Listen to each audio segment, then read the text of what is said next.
ರೀತಿಯ ಕ್ರಿಯೆ ಮತ್ತು ಪ್ರತಿಕ್ರಿಯೆಯನ್ನ ನೋಡ್ತಾ ಇರ್ತೀವಿ.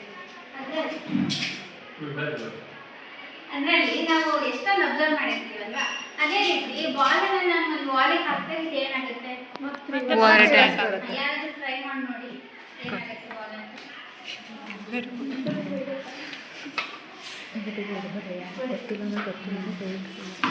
ಏನಾಗ್ತಿದೆ ಬಾಲ್ ಏನಾಗ್ತಾ ಇದೆ ಅಂತ ಹೇಳ್ಬೋದು, ರಿಫ್ಲೆಕ್ಷನ್, ಬೌನ್ಸ್ ಬ್ಯಾಕ್. ಅದೇ ರೀತಿ ಈಗ ನಾವು ಟಾರ್ಚ್ ಆನ್ ಮಾಡಿಬಿಟ್ರೆ ಏನಾಗುತ್ತೆ, ಲೈಟ್ ಡಿಸ್ಪರ್ಷನ್, ಅದು ವಾಪಸ್ ಬರುತ್ತೆ. ಅದು ವಾಪಸ್ ಬರುತ್ತಲ್ವ, ಅದನ್ನ ಏನಂತ ಕರಿಬೋದು. ಈಗ ಬಾಲ್ ಬೌನ್ಸ್ ಆಯ್ತಲ್ವಾ, ಲೈಟ್ ಏನಾಗ್ತಾ ಇದೆ ಅಲ್ಲಿ ಹೋಗಿ ವಾಪಸ್ ರಿಫ್ಲೆಕ್ಟ್ ಆಗ್ತಾ ಇದೆ. ಸೊ ಹಾಗಾದ್ರೆ ಎವ್ರಿ ಟೈಮ್ ಲೈಟ್ ರಿಫ್ಲೆಕ್ಟ್ ಆಗ್ತಾ ಇರುತ್ತಾ? ಇಲ್ಲ. ಯೋಚನೆ ಮಾಡಿ, ಈಗ ಈ ಲೈಟ್ ಆನ್ ಆಗಿದೆ, ಇದೀಗ ರಿಫ್ಲೆಕ್ಟ್ ಆಗ್ತಾ ಇದೆ ಅಂತ ಹೇಳ್ಬೋದಾ ನಾವು? ಯಾವ್ದಾರ ಆಬ್ಜೆಕ್ಟ್ ಇದ್ರೆ ರಿಫ್ಲೆಕ್ಟ್ ಆಗುತ್ತೆ. ಈಗ ಎಷ್ಟೊಂದು ಆಬ್ಜೆಕ್ಟ್ಸ್ ಇದೆಯಲ್ಲ, ಅಂದ್ರೆ ಆಪೋಸಿಟ್ ಇದ್ರೆ ಮಾತ್ರ ಆಗುತ್ತಾ? ಈಗ ಅಲ್ಲಿ ಸೂರ್ಯನ ಬೆಳಕು ಬರ್ತಾ ಇದೆ, ಈಗ ರಿಫ್ಲೆಕ್ಟ್ ಆಗ್ತಾ ಇಲ್ವಾ? ಆಗ್ತಿದೆ. ಏನಿದೆ, ಸ್ಪೇಸ್ ಜಾಸ್ತಿ ಇರೋದಕ್ಕೆ ಆಗ್ತಿಲ್ಲ. ನಮಗೆಲ್ಲ ಹೆಂಗ್ ಕಾಣಿಸುತ್ತೆ ಯಾವುದೇ ಒಂದು ವಸ್ತು ಅದು ಕಲರ್ಫುಲ್ ಕಲರ್ಫುಲ್ ಆಗಿ. ಈಗ ಕತ್ಲಿದ್ರೆ ನಮಗೆ ಇದು ಕಾಣಿಸಲ್ಲ, ಲೈಟ್ ಇದ್ರೆ ಕಾಣಿಸುತ್ತಲ್ವ. ಯಾಕೆ ಕಾಣಿಸುತ್ತೆ ಲೈಟ್ ಇದೆ? ಬೀಳ್ತಾ ಇದೆ, ಅದಕ್ಕೆ ಕಾಣಿಸ್ತಾ ಇದೆ. ಅಲ್ಲಿ ಬೆಳಕು ಏನಾಗ್ತಾ ಇರುತ್ತೆ ನಮಗೆ ಕಾಣಿಸುತ್ತೆ, ರಿಫ್ಲೆಕ್ಟ್ ಆಗ್ತಾ ಇರುತ್ತೆ. ಈಗ ನೀವು ಅಲ್ಲಿ ಹೋಗಿದ್ ಬ್ಯಾಗ್ ವಾಪಸ್ ಬಂತಲ್ವಾ, ಅದೇ ರೀತಿ ಲೈಟ್ ಹೋಗಿ ವಾಪಸ್ ನಮ್ಮ ಕಣ್ಣಿಗೆ ಬರೋದಕ್ಕೆ ಅದು ನಮ್ಗೆ ಎಲ್ಲ ವಸ್ತುಗಳನ್ನು ಕಾಣಿಸೋದು. So every time light reflect ಆಗ್ತಾ ಇರುತ್ತೆ, ಎವ್ರಿ ಮೂಮೆಂಟಲ್ಲೂ. ಹಾಗಾಗಿ ನಮಗೆ ಎಲ್ಲ ವಸ್ತುಗಳು ಕಾಣಿಸೋದು. ಈಗ ಯಾರಾದ್ರೂ ಒಂದು ವಸ್ತು ಮೂಲೆಯಲ್ಲಿ ಇರುತ್ತೆ, ಅದು ನಮಗೆ ಕಾಣಿಸ್ತಾ ಇರಲ್ಲ, ಕತ್ಲಿದ್ದಾಗಲ್ವಾ. ಅದೇ ರೀತಿ ಸೌಂಡ್ ರಿಫ್ಲೆಕ್ಟ್ ಆಗುತ್ತೆ ಅಂತ ಅನ್ಸುತ್ತೆ ನಿಮಗೆ. ಈಗ ನಾವು ಮಾತಾಡ್ತಾ ಇರೋದು ಅದೊಂದು ಒಂದು ನಾಯ್ಸ್ ಕೇಳಿಸ್ತಾ ಇದೆ ಅಂದರೆ ಆಗುತ್ತಾ? ಎವ್ರಿ ಟೈಮ್ ಆಗ್ತಾ ಇರುತ್ತಾ? ಇಲ್ಲ. ಯಾವಾಗ ಆಗುತ್ತೆ? ಆಬ್ಜೆಕ್ಟ್ ಏನಾದರೂ ಇದ್ದಾಗ ಅದರಿಂದ ನಮಗೆ ರಿಫ್ಲೆಕ್ಟ್ ಆಗುತ್ತೆ. ಆಬ್ಜೆಕ್ಟ್ ಏನಾದರೂ ಇದ್ದಾಗ ಮಾತ್ರ ಆಗುತ್ತಾ? ಓಕೆ. ಈ ವಾಲು ಮತ್ತೆ ವಿಂಡೋ, ಡೋರ್ಸ್ ಇದೆಲ್ಲ ರಿಫ್ಲೆಕ್ಟ್ ಮಾಡುತ್ತಾ? ಮಾಡುತ್ತೆ. ಈಗ ನೀವು ದೊಡ್ಡ ದೊಡ್ಡ ಆಡಿಟೋರಿಯಮ್ಸ್ ನೋಡಿದ್ದೀರಲ್ವಾ, ಅದರಲ್ಲಿ ವಾಲು ದೊಡ್ಡ ದೊಡ್ಡ ಕರ್ಟನ್ಸ್ ಎಲ್ಲ ಹಾಕಿರ್ತಾರಲ್ವಾ. ಸೊ ಅದರಲ್ಲಿ ಕರ್ಟನ್ಸ್ ಜಾಸ್ತಿ ರಿಫ್ಲೆಕ್ಟ್ ಮಾಡುತ್ತಾ, ವಾಲ್ ಜಾಸ್ತಿ ರಿಫ್ಲೆಕ್ಟ್ ಮಾಡುತ್ತಾ? ವಾಲ್ ಜಾಸ್ತಿ ರಿಫ್ಲೆಕ್ಟ್ ಮಾಡುತ್ತೆ. ಯಾಕೆ? ಅದು ಸೈಲೆಂಟ್ ಆಗಿದ್ರೆ ರಿಫ್ಲೆಕ್ಟ್ ಆಗುತ್ತೆ. ಅವರೇ ಜಾಸ್ತಿ ಜೋರಾಗಿ ಮಾತಾಡ್ತಿದ್ರೆ ರಿಫ್ಲೆಕ್ಟ್ ಆಗುತ್ತೆ. ಯಾಕೆ ಇರ್ಬೋದು? ಅಲ್ಲಿ ಸೌಂಡ್ ಜಾಸ್ತಿ ಇರುತ್ತಲ್ಲ, ಸೌಂಡ್ ಜಾಸ್ತಿ ಇರುತ್ತಲ್ಲ. ಅದೇ ಈಗ ನಾವು ಇದನ್ನ ಹೋದ ಸ್ಟ್ಯಾಂಡರ್ಡ್ ಅಲ್ಲಿ ಸ್ಟಡಿ ಮಾಡಿದ್ವಿ ಅಲ್ವಾ, ಸೌಂಡ್ ವೇವ್ಸ್ ಲಾಂಗಿಟ್ಯೂಡಿನಲ್ಲಿ ಟ್ರಾವೆಲ್ ಆಗ್ತಿರುತ್ತೆ ಅಂತ. ಇದು ಹೋಗಿ ಅಲ್ಲಿ ವಾಪಸ್ ಬರ್ತಾ ಇರೋದಕ್ಕೆ ನಮಗೆ ಕೇಳಿಸ್ತಾ ಇರೋದು ಅಂತ ನಾವು ತಿಳ್ಕೊತೀವಿ. ಇವಾಗ ನಾವೊಂದು ಎಕ್ಸ್ಪೆರಿಮೆಂಟಲ್ ನೋಡೋಣ. ಯಾರಾದ್ರೂ ಬರ್ತೀರಾ ಒಬ್ರು?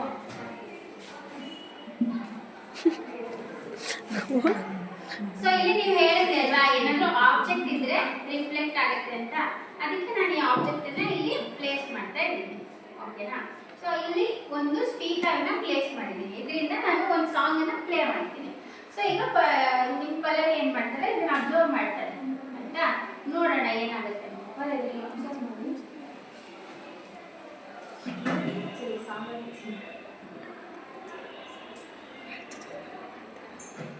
ಅಬ್ಸರ್ವ್ ಮಾಡ್ತಾ ಇದ್ದೀರಾ ಎಲ್ಲರೂ? ಇಲ್ಲಿಂದ ನೀವು ಅಬ್ಸರ್ವ್ ಮಾಡ್ತಾ ಹೋಗಿ ಯಾವ ಪಾಯಿಂಟ್ ಅಲ್ಲಿ ನಿಮಗೆ ಜೋರಾಗಿ ಸೌಂಡ್ ಕೇಳಿಸುತ್ತೆ ಅಂತ.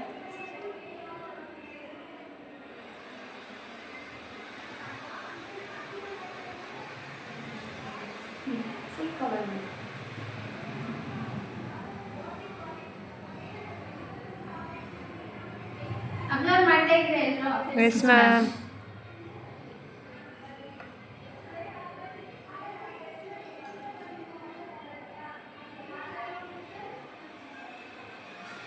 ಯಾವ ಪಾಯಿಂಟ್ ಕೇಳಿಸ್ತೇನೆ?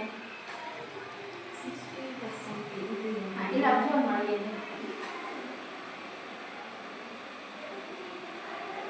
ಇಲ್ಲಿ ನೋಡು, ಇದ್ರಲ್ಲಿ ಯಾವ ಪಾಯಿಂಟ್ ಅಲ್ಲಿ ಇದ್ದರೆ ನಿಮ್ಗೆ ಜಾಸ್ತಿ ಕೇಳಿಸ್ತಾ ಇತ್ತು ಸೌಂಡ್? ಇಲ್ಲಿ ಯಾವ ಆ್ಯಂಗಲ್ ಇದೆ? 60 ಇದೆಯಾ? Okay, thank you Shriram. ಈಗ ನಾವಿಲ್ಲಿ ಏನು ಅಬ್ಸರ್ವ್ ಮಾಡಿದ್ರಿ ಅಂತ ಹೇಳಿದ್ರೆ ಪಲ್ಲವಿಗೆ ಸೌಂಡು ಈ ಪ್ಲೇಸಲ್ಲಿ ಇದ್ದಾಗ ಮಾತ್ರ ಜೋರಾಗಿ ಕೇಳಿಸ್ತಾ ಇತ್ತು, ಇಲ್ಲೆಲ್ಲ ಇದ್ದಾಗ ಕಡಿಮೆ ಕೇಳಿಸ್ತಾ ಇತ್ತು. ಸೊ ಇಲ್ಲಿ ಯಾವ ಆ್ಯಂಗಲ್ ಅಲ್ಲಿ ನಾನು ಪ್ಲೇಸ್ ಮಾಡಿದ್ದೀನೋ ಅದೇ ಆ್ಯಂಗಲ್ ಇಲ್ಲಿ ಇದ್ದಾಗ ಅವಳಿಗೆ ಜೋರಾಗಿ ಕೇಳಿಸ್ತಾ ಇತ್ತು. ಇದರಿಂದ ನಮ್ಗೆ ಏನು ಅರ್ಥ ಆಗುತ್ತೆ? ಆಂಗಲ್ ಬೇಕು. Angle of reflection. ನಾವು ಯಾವುದು ಆಂಗಲ್ಲಿಗೆ ಇದು ಮಾಡಿರ್ತೀವೋ ಅದೇ ಆಂಗಲಲ್ಲಿ ನಮಗೆ ಅಷ್ಟೇ ಎಷ್ಟು ಸೌಂಡ್ ಇರುತ್ತೋ ಅದೇ ರಿಫ್ಲೆಕ್ಟ್ ಆಗುತ್ತೆ. ಓಕೆ, ಗುಡ್, ಕ್ಲಾಸ್ ಮಾಡಿದ್ರೆ. ಸೊ ನಾವು ಯಾವ ಆ್ಯಂಗಲ್ ಇಂದ ಸೌಂಡ್ ಬಂದಿರುತ್ತೋ ಅದೇ ಆ್ಯಂಗಲ್ ಅಲ್ಲಿ ಅದು ರಿಫ್ಲೆಕ್ಟ್ ಆಗ್ತಾ ಇರುತ್ತೆ, ಅಲ್ಲಿ ಜೋರಾಗಿ ಕೇಳಿಸ್ತಾ ಇರುತ್ತೆ. ಸೊ ನಾವೇನು ಹೇಳ್ಬೋದು ಅಂದ್ರೆ angle of reflection is equal to angle of incidence ಅಂತ ಹೇಳ್ಬೋದು. ಹಾಗಾದ್ರೆ ಇವತ್ತು ನಾವು ರಿಫ್ಲೆಕ್ಷನ್ ಬಗ್ಗೆ ತಿಳ್ಕೊಳ್ಳೋಣ, ಓಕೆನಾ? ಸೊ ರಿಫ್ಲೆಕ್ಷನ್ ಅಂದ್ರೆ ಏನು ಅಂತ ಹೇಳಿ, ಯಾರು ಹೇಳ್ತೀರಾ ರಿಫ್ಲೆಕ್ಷನ್ ಅಂದ್ರೆ ಏನು ಅಂತ? Bouncing back of an object. Bouncing back of waves from the object. ಏನು ಹೇಳಿ? Bouncing back of waves from the object. ಈಗ ನಾವು ಒಂದು ಆಕ್ಟಿವಿಟಿ ಮಾಡಿದ್ವಲ್ಲ ಸೌಂಡ್ ವೇವ್ಸ್ ಇದ್ದು, ಸೊ ಏನಾಯ್ತು ಈ ಆಕ್ಟಿವಿಟಿಯಿಂದ ನಮ್ಗೆ ಏನು ಗೊತ್ತಾಯ್ತು? ಸೌಂಡ್ ರಿಫ್ಲೆಕ್ಟ್ ಆಗ್ತಾ ಇದೆ.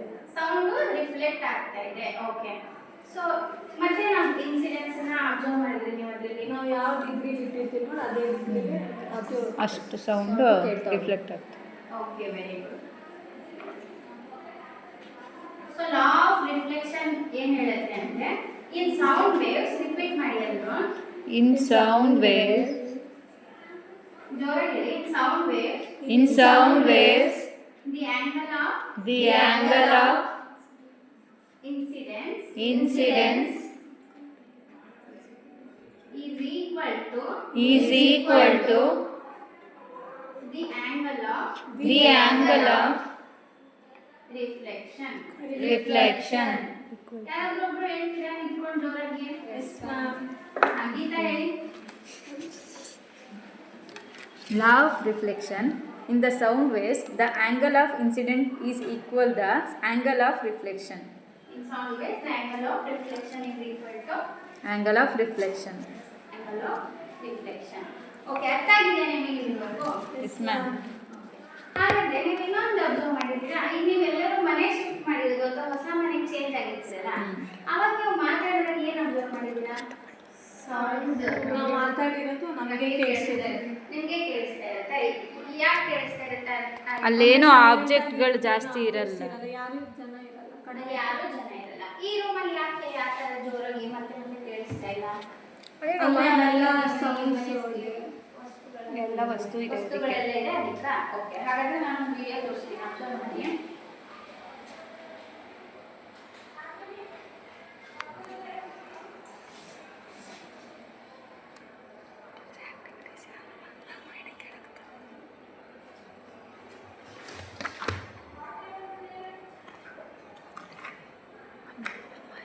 ಎಕೋ ಅಂತ ಕೇಳಿದ್ದೀರಾ ನೀವೆಲ್ಲರೂ?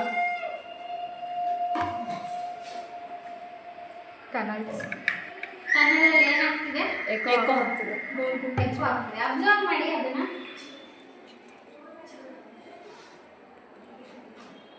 ಸರಿಯಾಗಿ ಕೇಳಿಸ್ಕೊಳ್ಳಿ.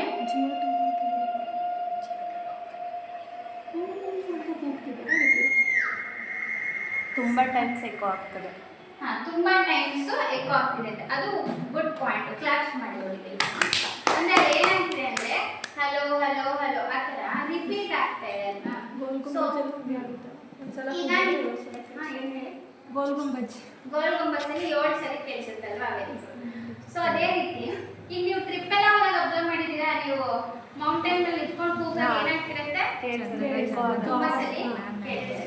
ಈಗ ಯಾರಾದ್ರೂ ಸಿಂಗರ್ಸ್ ಇದ್ದೀರಾ? ರಂಜಿತಾ ಹಾಡು ಹೇಳ್ತಾರಲ್ವಾ ಚೆನ್ನಾಗಿ? ನೀವೆಲ್ಲರೂ ಹಾಡು ಹೇಳಲ್ವಾ? ಬಾತ್ರೂಮ್. Very good.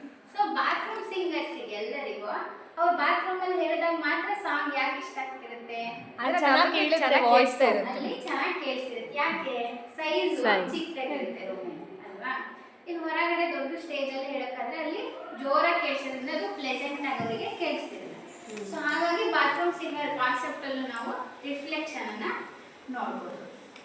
ಸೊ ಹಾಗಾದ್ರೆ ಎಕೋ ಅಂದ್ರೆ ಏನು ಮಕ್ಕಳೇ? ನಿಮ್ಗೆ ಗೊತ್ತಾಯ್ತಲ್ಲ? ನಾವು ಒಂದ್ಸಲ ಜಾಸ್ತಿ ಸಲ ರಿಪೀಟ್ ಮಾಡ್ತೀವಿ.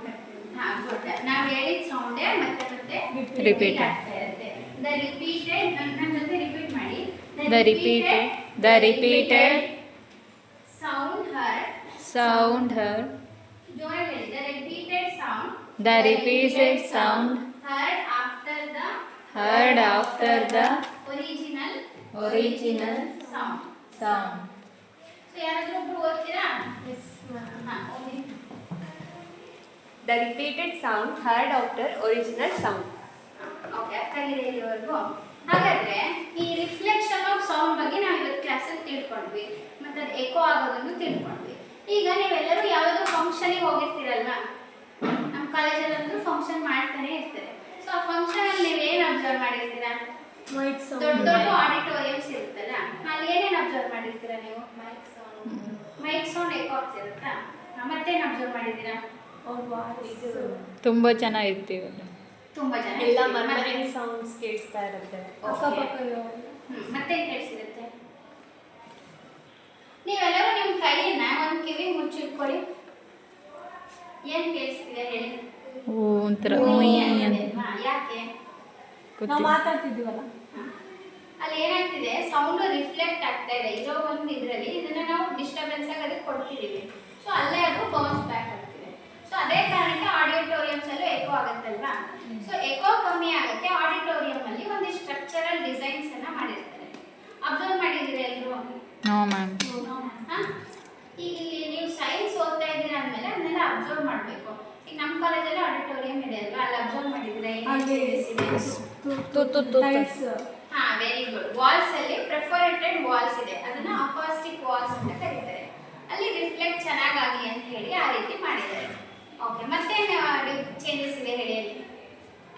ಒಂದು ವಾಲ್ಸ್ ಹೇಳ್ತೀವಿ, ಒಂದು ಗುಡ್ ಎಕ್ಸಾಂಪಲ್. ಮತ್ತೆ ಕೆಳಗಿನ ನೆಲ ಹೆಂಗಿದೆ ನೋಡಿದ್ದೀರಾ? ವುಡ್ ಕಾರ್ಪೆಟ್ ಹಾಕ್ಸಿದ್ದಾರೆ. ಯಾಕಂದ್ರೆ ನಾವು ಅವಾಗಲೇ ಕಲ್ತ್ವಿ ಅಲ್ವಾ, ಕರ್ಟನ್ಸ್ ಗಿನ ಚೆನ್ನಾಗಿ ವಾಲ್ ರಿಫ್ಲೆಕ್ಟ್ ಮಾಡುತ್ತೆ ಅಂತ. ಸೊ ಅಲ್ಲಿ ಒಂದು ಥಿಕ್ ಆಗಿರೋ ವುಡನ್ ಕಾರ್ಪೆಟ್ ಅನ್ನ ಹಾಕ್ಸಿದ್ದಾರೆ, ಅದೇ ಕಾರಣಕ್ಕೆ. ಮತ್ತೆ ನಾವು ಅಬ್ಸರ್ವ್ ಮಾಡ್ತೀವಿ ಅಲ್ಲಿ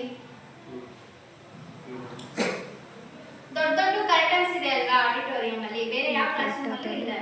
ಸೊ ಆ ಕರ್ಟನ್ಸ್ ಹಾಕಿರೋದು ಅದೇ ಕಾರಣಕ್ಕೆ, ದೊಡ್ಡ ದೊಡ್ಡ ಕರ್ಟನ್ಸ್. ಓಕೆ, ಇಲ್ಲಿವರೆಗೂ ಅರ್ಥ ಆಗಿದೆಯಾ? ಹಾಗಾದ್ರೆ ರಿಫ್ಲೆಕ್ಷನ್ ಆಫ್ ಸೌಂಡ್ ನಾವು ಕಲ್ತ್ವಿ ಅಲ್ವಾ, ಅದು ಒಳ್ಳೆಯದೇ ಕೆಟ್ಟದ ನಮಗೆ? Is it good or bad? Good. Good. Echo ಆಗುತ್ತಲ್ಲ ಮತ್ತೆ?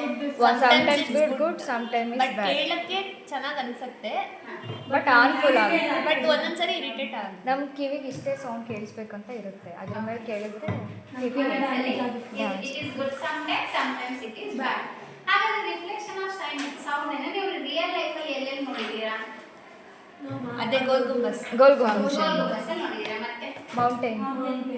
ಇವಾಗ ಯಾರಾದ್ರೂ ಹೊಸ ಮನೆ ಕಟ್ತಾ ಇದ್ರೆ ಇನ್ನು ಥಿಂಗ್ಸ್ಗಳೆಲ್ಲ ಇಟ್ಟಿರಲ್ವಲ್ಲ, ಅಲ್ಲೂ ಆಗುತ್ತೆ. ಅದು ನೀವು ರಿಯಲ್ ಲೈಫ್ ಅಲ್ಲಿ ನೋಡಿರೋ ಅಬ್ಸರ್ವೇಷನ್ಸ್. ನಾವು ರಿಫ್ಲೆಕ್ಷನ್ ಆಫ್ ಸೌಂಡ್ ಅನ್ನು ಯೂಸ್ ಮಾಡಿ ಒಂದಿಷ್ಟು ಡಿವೈಸಸ್ ಅನ್ನ ಮಾಡಿದೀವಿ, ನಮಗೆ ಹೆಲ್ಪ್ ಆಗೋ ಥರ. ಅದು ಯಾವುದಿರ್ಬೋದು? Speaker. ಅದ್ರಲ್ಲಿ ದೊಡ್ಡ ಹಾರ್ನ್ ಇರುತ್ತೆ, ಅಬ್ಸರ್ವ್ ಮಾಡಿದ್ದೀರಾ? ಅದು ಹಿಂಗೆ ರೌಂಡ್ ಶೇಪ್ ಅಲ್ಲಿ ಇರುತ್ತೆ ನೋಡಿದ್ದೀರಾ? ಸ್ಪೈರಲ್ ಶೇಪ್ ಅಲ್ಲಿ. ಅದು ರಿಫ್ಲೆಕ್ಷನ್ ಕ್ರಿಯೇಟ್ ಆಗಿ ಜೋರಾಗಿ ಕೇಳಿಸ್ಲಿ ಅಂತಾನೆ ಮಾಡಿರ್ತಾರೆ. ಒಂದು ಹಾರ್ನ್ಸ್. ಮತ್ತೆಲ್ಲ ನೋಡಿರ್ಬೋದು ಸ್ಪೀಕರ್ಸ್ ಅಲ್ಲಿ. ಸೋನಾರ್ ಅಂತ ಕೇಳಿದ್ದೀರಾ? ಸೋನಾರ್ ಕೇಳಿದ್ದೀವಿ, ಗೊತ್ತಿಲ್ಲ. ಸೊ ಸಮುದ್ರದಲ್ಲಿ ಹೋಗಬೇಕಾದ್ರೆ ಅದು ಸೌಂಡ್ ವೇವ್ಸ್ ಅನ್ನ ಅದು ಇದು ಕೇಳಿಸ್ಕೊಂಡೆ ಅದು ಟ್ರಾವೆಲ್ ಮಾಡೋದು. ಸೊ ಅರ್ಥ ಆಗಿದೆ ಇಲ್ಲಿವರೆಗೂ? Yes ma'am. ಸೊ ಹಾಗಾದ್ರೆ ನಾವು ರಿಫ್ಲೆಕ್ಷನ್ ಆಫ್ ಸೌಂಡ್ ಅನ್ನ ಕಲ್ತ್ವಿ ಇವತ್ತಿನ ಕ್ಲಾಸಲ್ಲಿ. ಸೊ ಇಲ್ಲಿ ಒಂದು ಸೌಂಡ್ ಸೋರ್ಸ್ ಇದೆ. So angle of incidence is equal to angle of reflection. So next ನಾವೇನು ಕಲ್ತ್ವಿ? ಎಕೋ.